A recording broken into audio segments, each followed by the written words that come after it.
Assalamualaikum warahmatullahi wabarakatuh. Selamat siang Bapak, Ibu, dan teman-teman semuanya yang berbahagia. Alhamdulillahirabbil alamin. Wa bihi nasta'inu wa ala umuri dunya waddin wa ala alihi wa sahbihi ajmain, amma ba'du. Pertama-tama marilah kita panjatkan puji syukur kepada Allah Subhanahu wa taala karena telah memberikan rahmat, kesehatan, dan keselamatan kepada kita semua. Alhamdulillah, hari ini kami dari kelompok 9 perkembangan kurikulum di SD akan mempresentasikan makalah kami yang berjudul tentang rencana pembelajaran. Perkenalkan, nama saya Winarni yang bertugas sebagai moderator pada siang hari ini. Saya akan membimbing jalannya diskusi pada siang hari ini. Adapun anggota dari kelompok kami yaitu 1 Ibu Nikade, yang kedua Ibu Ferry Ratna, yang ketiga Ibu Anita Sundari, dan yang keempat saya sendiri yaitu Ibu Winarni. Sedangkan rangkaian acara yang akan kita lewati adalah 1 sesi pembukaan, yang kedua sesi penyampaian materi, yang ketiga sesi tanya jawab, dan yang keempat adalah sesi penutup. Baiklah teman-teman semua, untuk menyingkat waktu kita akan buka presentasi pada siang hari ini dengan membaca lafaz basmalah. Bismillahirrahmanirrahim. Meningkat acara yang kedua yaitu sesi penyampaian materi. Kepada teman-teman yang bertugas dipersilahkan. Terima kasih. Oke, terima kasih Bu Winarni atas waktunya. Di sini saya akan menyampaikan kegiatan belajar 1 tentang pengertian, prinsip, dan fungsi rencana pembelajaran. Kegiatan belajar 1 ini terdapat 3 item. Yang pertama, pengertian rencana belajar, yang kedua, prinsip rencana belajar, dan yang ketiga, fungsi rencana belajar. Yang pertama, tentang pengertian rencana belajar. Rencana pelaksanaan pembelajaran merupakan kegiatan merumuskan tujuan-tujuan atau kompetensi-kompetensi apa yang akan dicapai oleh suatu kegiatan pembelajaran, cara apa yang digunakan untuk menilai pencapaian tujuan atau kompetensi tersebut, materi atau bahan apa yang akan disimpulkan, bagaimana cara menyampaikan bahan, serta media atau alat sumber belajar apa yang diperlukan untuk mendukung pelaksanaan pembelajaran. Nah, di sini ada beberapa karakteristik yang dapat dijadikan pertimbangan guru dalam menyusun suatu rencana pembelajaran. Yang pertama, ditujukan untuk siswa belajar. Nah, rencana pembelajaran itu seharusnya dibuat sesuai dengan tujuan serta kebutuhan siswa. Materi pelajaran yang diberikan itu harus sesuai dengan tuntutan dan dalam rangka memenuhi kebutuhan siswa. Perkembangan siswa mengandung norma yang positif dan memperhatikan minat dan perhatian siswa. Pembelajaran itu juga harus terpusat kepada siswa, sehingga segala sesuatu yang direncanakan dan dirumuskan itu sepenuhnya ditujukan agar siswa belajar. Proses pembelajaran harus direncanakan sesuai dengan tujuan dan pembelajaran itu sendiri. Kemudian yang kedua, memiliki tahap-tahap. Dalam merencanakan proses pembelajaran, ada beberapa tahap yang harus diperhatikan. Yang pertama, tahap persiapan, kemudian tahap evaluasi, dan tahap tindak lanjut. Nah, dari tahap ini itu merupakan suatu rangkaian proses pembelajaran yang utuh sebagai upaya dalam pencapaian tujuan pembelajaran yang telah ditetapkan. Kemudian, yang ketiga yaitu sistematis. Rencana pembelajaran yang baik itu harus disusun secara sistematis. Artinya, perencanaan pembelajaran itu harus dimulai dari hal yang diperlukan terlebih dahulu, kemudian diikuti dengan sesuatu yang harus mengikutinya. Nah, tujuan dari adanya sistematika dalam perencanaan pembelajaran adalah untuk memudahkan dalam pelaksanaan proses pembelajaran itu sendiri, baik bagi guru ataupun bagi siswa. Kemudian yang keempat, pendekatan sistem. Pembelajaran harus dirancang sebagai suatu sistem. Artinya, pembelajaran itu terdiri atas komponen-komponen yang saling berkaitan dan saling mempengaruhi. Kemudian yang kelima, didasarkan pada proses belajar manusia. Proses pembelajaran itu pada hakikatnya adalah proses belajar siswa sebagai manusia pembelajar. Nah, dalam melakukan perencanaan pembelajaran, seorang guru itu harus mengutamakan pada proses belajar itu sendiri sebagai manusia yang akan belajar.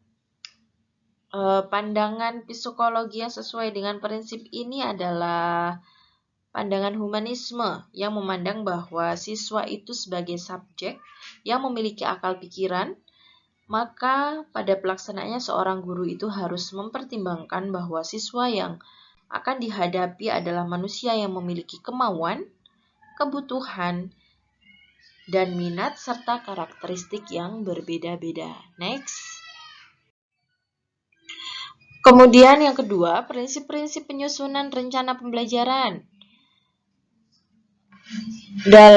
Dalam penyusunan RPP, diharapkan pembelajaran yang dilakukan itu berlangsung secara interaktif, inspiratif, menyenangkan, menantang, memotivasi peserta didik untuk berpartisipasi aktif, serta memberikan ruang yang cukup bagi kreativitas dan kemandirian sesuai dengan bakat, minat, dan perkembangan fisik dan psikologis peserta didik. Nah, untuk menciptakan pembelajaran yang berkualitas itu ada beberapa prinsip. Yang pertama, itu memperhatikan perbedaan individu siswa. Nah, dalam penyusunan RPP itu guru semestinya memperhatikan perbedaan jenis kelamin, kemampuan awal atau entry behavior, tingkat intelektual, minat, bakat, motivasi belajar, potensi, kemampuan sosial, emosi, gaya belajar, kebutuhan khusus, kecepatan belajar, latar belakang budaya, norma, nilai, dan atau lingkungan siswa. Kemudian yang kedua, itu mendorong partisipatif siswa aktif. Nah, dari beberapa teori pembelajaran yang bermutu itu adalah pembelajaran yang berorientasi kepada siswa atau child centers. Nah, RPP yang disusun itu oleh guru itu harus menciptakan suatu pembelajaran yang dapat mendorong partisipasi aktif setiap siswa. Kemudian yang ketiga, mengembangkan budaya membaca dan menulis. Kegiatan utama dalam belajar itu pada dasarnya terkait dengan membaca, menulis, dan berhitung. Nah, seorang guru yang menyusun RPP itu seharusnya dapat menciptakan suatu kegiatan pembelajaran yang dapat mengembangkan ketiga kegiatan tersebut.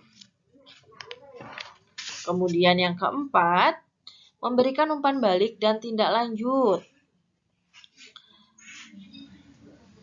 RPP itu merupakan hipotesis tentang pembelajaran yang diramalkan dapat terjadi secara nyata. Kondisi yang dirancang sebelumnya dalam RPP tidak benar-benar sesuai dengan kenyataan yang terjadi. Oleh karena itu, penting sekali buat guru untuk melakukan refleksi terhadap RPP. Nah, RPP yang dibuat itu harus mengakomodasi kegiatan yang berkenaan dengan hasil pembelajaran. Antara lain adalah umpan balik positif, kegiatan penguatan, kegiatan pengayaan, dan kegiatan remedial. Next. Kemudian yang ketiga tentang fungsi rencana pembelajaran. Penyusunan RPP merupakan suatu kegiatan yang wajib dilakukan untuk seorang guru sebelum pelaksanaan pembelajaran itu dilaksanakan. Seorang guru yang profesional seharusnya menyusun perencanaan pembelajaran secara tertulis agar setiap tugas dan tanggung jawab pembelajaran secara secara pembelajaran itu dapat dipertanggungjawabkan.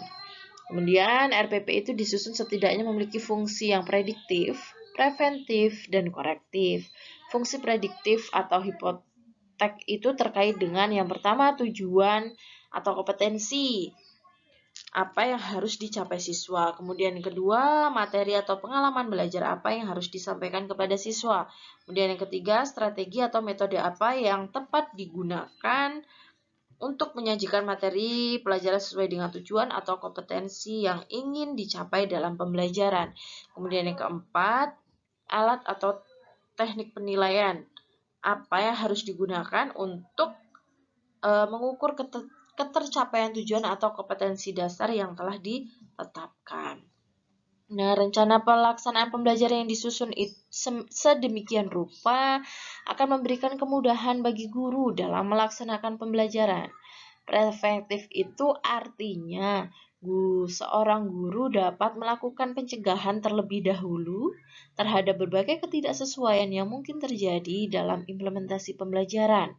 Korektif atau kuratif itu artinya rencana pelaksanaan pembelajaran yang disusun itu harus merupakan perbaikan dari perancangan pembelajaran dan implementasi pembelajaran sebelumnya. Next. Nah, kegiatan pelajar 2 yaitu tentang langkah-langkah pengembangan rencana pembelajaran. Itu yang pertama tentang komponen rencana pembelajaran. Komponen rencana pembelajaran. Nah, secara teoritis itu ada 4 komponen utama yang harus dikembangkan dalam penyusunan RPP, yaitu ada tujuan, kemudian ada materi atau bahan ajar, kemudian strategi, metode dan media, dan evaluasi. Dari keempat komponen tersebut, pada kenyataannya itu dikembangkan dalam subkomponen yang lebih spesifik. Nah, komponen RPP itu terdiri dari yang pertama identitas mata pelajaran. Identitas mata pelajaran itu meliputi satuan pendidikan, kelas, semester, program keahlian, mata pelajaran atau tema pelajaran, jumlah pertemuan. Kemudian yang kedua tentang standar kompetensi. Standar kompetensi itu merupakan kualifikasi kemampuan minimal peserta didik yang diharapkan dicapai pada setiap kelas atau semester yang menggambarkan penguasaan sikap, pengetahuan, dan keterampilan pada setiap mata pelajaran. Kemudian yang ketiga tentang kompetensi dasar. Kompetensi dasar itu merupakan sejumlah kemampuan yang harus dikuasai peserta didik dalam mata pelajaran tertentu sebagai rujukan penyusunan indikator kompetensi dalam suatu pelajaran. Kemudian yang keempat, indikator pencapaian kompetensi. Indikator kompetensi itu adalah perilaku yang dapat diukur untuk menunjukkan ketercapaian kompetensi dasar tertentu yang menjadi acuan penilaian mata pelajaran. Kemudian yang kelima, tujuan pembelajaran. Tujuan pembelajaran itu menggambarkan proses dan hasil belajar yang diharapkan dicapai oleh peserta didik sesuai dengan kompetensi dasar. Kemudian yang keenam, materi ajar. Materi ajar itu memuat tentang fakta, konsep, prinsip, dan prosedur yang relevan dan ditulis dalam bentuk butir-butir sesuai dengan rumusan indikator pencapaian kompetensi. Kemudian yang ketujuh, tentang alokasi waktu. Alokasi waktu itu ditentukan sesuai dengan keperluan untuk pencapaian kompetensi dasar dan beban belajar. Kemudian yang kedelapan, metode pembelajaran. Metode pembelajaran yang digunakan guru itu untuk mewujudkan suasana belajar dan proses pembelajaran agar peserta didik mencapai kompetensi dasar atas perangkat indikator yang telah ditetapkan. Kemudian, next. Yang kesembilan tentang kegiatan pembelajaran. Nah, dalam kegiatan pembelajaran ini terdapat 3 jenis kegiatan pembelajaran. Yang pertama itu pendahuluan, kemudian inti dan penutup. Untuk pendahuluan itu merupakan kegiatan awal Kegiatan awal dalam suatu pertemuan pembelajaran itu yang ditujukan untuk membangkitkan motivasi dan memfokuskan perhatian peserta didik. Kemudian ada kegiatan inti. Nah, pada kegiatan inti ini proses pembelajaran itu berlangsung. Proses pembelajaran yang berlangsung itu bertujuan untuk mencapai kompetensi dasar yang dilakukan secara sistematis dan sistemik melalui proses eksplorasi, elaborasi, dan konfirmasi. Kemudian ada kegiatan penutup. Nah, kegiatan penutup itu mengakhiri aktivitas pembelajaran dalam bentuk rangkuman atau kesimpulan, penilaian dan refleksi, umpan balik dan tindak lanjut. Kemudian yang ke-10 itu tentang penilaian hasil belajar. Penilaian hasil belajar itu disesuaikan dengan indikator pencapaian kompetensi dan mengacu kepada standar penilaian sumber belajar. Kemudian yang ke-11 itu sumber belajar. Sumber belajar itu penentuan sumber belajar didasarkan pada standar kompetensi dan kompetensi dasar, serta materi ajar, kegiatan pembelajaran, dan indikator pencapaian kompetensi. Demikian pemaparan materi dari saya. Saya kembalikan ke moderator.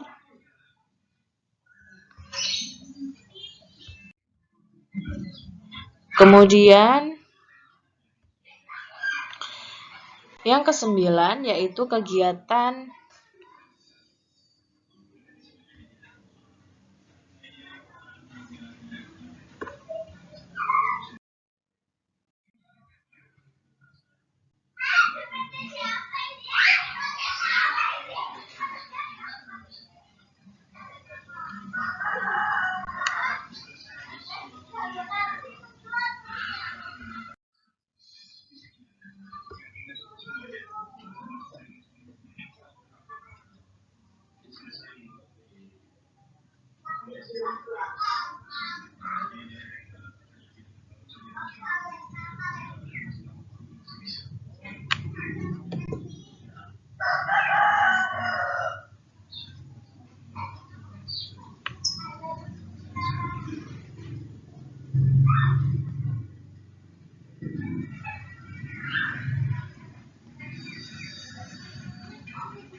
Kemudian yang ke-9, kegiatan pembelajaran. Kegiatan pembelajaran itu terdiri dari 3 kegiatan pembelajaran. Yang pertama pendahuluan. Pendahuluan itu merupakan kegiatan awal dalam suatu pertemuan pembelajaran yang ditujukan untuk membangkitkan motivasi dan memfokuskan perhatian peserta didik untuk berpartisipasi aktif dalam proses pembelajaran. Kemudian yang kedua itu adalah kegiatan inti, yaitu proses pembelajaran untuk mencapai kompetensi dasar. Kegiatan pembelajaran ini dapat dilakukan dengan cara interaktif, inspiratif, dan menyenangkan, menantang dan memotivasi peserta didik untuk berpartisipasi aktif, serta memberikan ruang yang cukup bagi kreativitas dan kemandirian peserta didik. Kemudian kegiatan yang terakhir adalah penutup. Penutup itu merupakan kegiatan yang dilakukan untuk mengakhiri aktivitas pembelajaran yang dapat dilakukan dalam bentuk rangkuman atau kesimpulan, penilaian dan refleksi, umpan balik, dan tindak lanjut. Kemudian yang ke-10 adalah penilaian hasil belajar. Penilaian hasil belajar. Prosedur dan instrumen penilaian proses dan hasil belajar itu disesuaikan dengan indikator pencapaian kompetensi dan mengacu kepada standar penilaian. Kemudian yang ke-11 itu ada sumber belajar. Sumber belajar itu didasarkan pada standar kompetensi dan kompetensi dasar, serta materi ajar, kegiatan pembelajaran, dan indikator kompetensi pencapaian kompetensi. Demikian presentasi dari saya. Saya kembalikan ke moderator.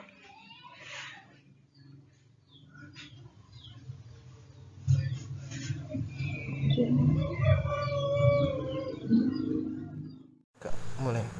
Assalamualaikum sini saya akan melanjutkan pemateri dari Ibu Ferry Ratna Sari, yaitu langkah-langkah pengembangan perencanaan pembelajaran.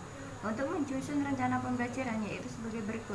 A. Perumusan tujuan. 1. Tujuan pendidikan nasional merupakan tujuan yang sifatnya umum dan berlaku untuk semua pendidikan yang ada di Indonesia. 2. Tujuan institusional atau lembaga merupakan tujuan yang ingin dicapai oleh setiap sekolah atau lembaga pendidikan. Yang ketiga, tujuan kurikuler. Yang keempat, tujuan pembelajaran. Tujuan yang ingin dicapai dari setiap kegiatan pembelajaran. Tujuan pembelajaran umum atau TPU, tujuan pembelajaran khusus atau TPK. Mengacu kepada 4 kriteria yaitu A, B, C, dan D. A. Audiensi, B. Behavior, D. Condition, dan D. Degree. TPK dikatakan baik bila memenuhi kriteria sebagai berikut. 1. Menggunakan kata kerja operasional. 2. Harus dalam bentuk hasil belajar. 3. Harus berbentuk tingkah laku siswa, bukan tingkah laku guru. Yang keempat, hanya meliputi satu jenis kemampuan agar mudah dalam penilaian pencapaian tujuan. Yang B. Perencanaan kegiatan materi pelajaran.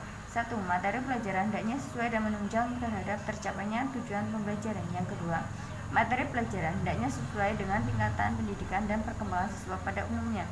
Yang ketiga, materi pelajaran hendaknya terorganisasi secara sistematis dan berkesinambungan. Yang keempat, materi pelajaran hendaknya mencakup hal-hal yang bersifat faktual maupun konseptual. Hal yang perlu diperhatikan dalam memilih dan menetapkan materi pelajaran yaitu 1. Tujuan pembelajaran. 2. Pentingnya bahan. 3. Nilai praktis. 4. Tingkat perkembangan peserta didik. 5. Tata urutan. Isi kurikulum atau bahan pembelajaran dapat dikategorikan menjadi 6 jenis, yaitu fakta, yaitu sesuatu yang telah terjadi atau telah dialami atau dikerjakan. 2. Konsep teori, yaitu suatu ide atau gagasan atau pengertian umum. 3. Prinsip merupakan suatu aturan, kaidah untuk melakukan sesuatu. Yang keempat, proses adalah serangkaian gerakan, perubahan, perkembangan, dan cara atau prosedur. Yang kelima, nilai adalah suatu pola atau ukuran atau norma. Yang keenam, keterampilan adalah suatu kemampuan untuk berbuat sesuatu. Perencanaan kegiatan pembelajaran. 1. Kegiatan guru. Bentuk kegiatan guru tergantung kepada jenis-jenis metode pelajaran yang akan digunakan. 2. Kegiatan siswa. Kegiatan siswa pun tergantung pada jenis-jenis pembelajaran yang digunakan oleh guru. Tahapan kegiatan pembelajaran meliputi 4 tahapan, yaitu 1. Tahapan persiapan. 2. Tahapan pelaksanaan. 3. Tahapan evaluasi. Yang keempat, tahapan tindak lanjut. D. Pengembangan alat evaluasi. Secara umum, evaluasi pembelajaran dapat dibagi menjadi 2, yaitu evaluasi formatif dan evaluasi sumatif. Kriteria yang sering. Baik, di sini saya akan melanjutkan pemateri dari Ibu Anita Sundari. Di sini saya akan membahas kegiatan belajar 3. Di kegiatan belajar 3 itu membahas keputusan situasional. Keputusan situasional dibagi menjadi 2. Yang pertama, model pengembangan rencana pembelajaran. Yang kedua, umpan yang perlu dipertimbangkan dalam menyusun rencana pembelajaran. Yang pertama, model pengembangan rencana pembelajaran. Model pengembangan rencana pembelajaran itu dibagi menjadi 4. Yang pertama, model Banati, yaitu langkah-langkahnya merumuskan tujuan. Yang kedua, mengembangkan tes. Yang ketiga, menganalisis tugas belajar. Yang keempat, mendesain sistem instruksional. Yang kelima, melaksanakan kegiatan dan mengetes hasil. Dan yang keenam, mengadakan perbaikan. Selanjutnya yang kedua ada model CAM, yaitu menentukan tujuan pembelajaran umum, membuat analisis tentang karakteristik siswa, menentukan tujuan pembelajaran secara spesifik, operasional, dan terukur, menentukan materi atau bahan pelajaran yang sesuai dengan TPK, menetapkan penjajakan awal, menentukan strategi belajar mengajar yang sesuai, mengkoordinasikan sarana penunjang yang diperlukan, yang terakhir mengadakan evaluasi. Yang ketiga ada model PPSI. PPSI adalah singkatan dari prosedur pengembangan sistem instruksional. Langkah-langkahnya sebagai berikut. Yang pertama, merumuskan tujuan instruksional khusus. Yang kedua, mengembangkan alat evaluasi. Yang ketiga, menentukan kegiatan belajar dan materi pelajaran. Yang keempat, mengembangkan program kegiatan. Yang kelima, melaksanakan program. Yang keempat, itu ada model Gerlach dan Ellie. Model ini terdiri dari 10 unsur. Yang pertama, spesifikasi isi pokok bahasan. Yang kedua, spesifikasi tujuan pembelajaran. Yang ketiga, pengumpulan dan penyaringan data tentang siswa. Yang keempat, menentukan pendekatan. Yang kelima, pengelompokan siswa. Yang keenam, penyediaan waktu. Yang ketujuh, pemilihan media. Yang kedelapan, ada evaluasi. Yang kesembilan, ada analisis umpan balik. Selanjutnya, itu yang kedua, ada umpan yang perlu dipertimbangkan dalam penyusunan rencana pembelajaran. Ada beberapa kasus yang dapat diungkapkan, yaitu yang pertama, sikap guru dan administrator. Guru seringkali tidak membuat rancangan pembelajaran, khususnya guru-guru yang telah lama mengajar. Administrator yang hanya memandang rancangan pembelajaran sebagai sebuah dokumen untuk kenaikan pangkat dan bukan untuk melihat apakah rancangan pembelajaran yang dibuat guru itu diimplementasikan dalam kegiatan yang nyata. Yang kedua, itu ada aspek-aspek yang sering dianggap bermasalah, antara lain rancangan pembelajaran yang terlalu rinci, ketidaksinambungan antar unsur dalam rancangan pembelajaran, dan ketidakjelasan evaluasi yang dilakukan. Demikian presentasi dari saya kembalikan ke moderator. Alhamdulillah, presentasi dan diskusi hari ini berjalan dengan lancar. Terima kasih kepada rekan-rekan semuanya. Terima kasih kepada Ibu Siswanti MPD selaku dosen mata kuliah perkembangan kurikulum di SD. Semoga ilmu yang disampaikan bermanfaat untuk kami semua. Alhamdulillah, terima kasih untuk semuanya. Selamat siang. Kita akhiri pertemuan dan presentasi pada siang hari ini dengan mengucapkan lafal hamdalah. Alhamdulillahirabbil alamin. Terima kasih semuanya. Saya akhiri. Wabillahi taufik wal hidayah. Wassalamualaikum warahmatullahi wabarakatuh.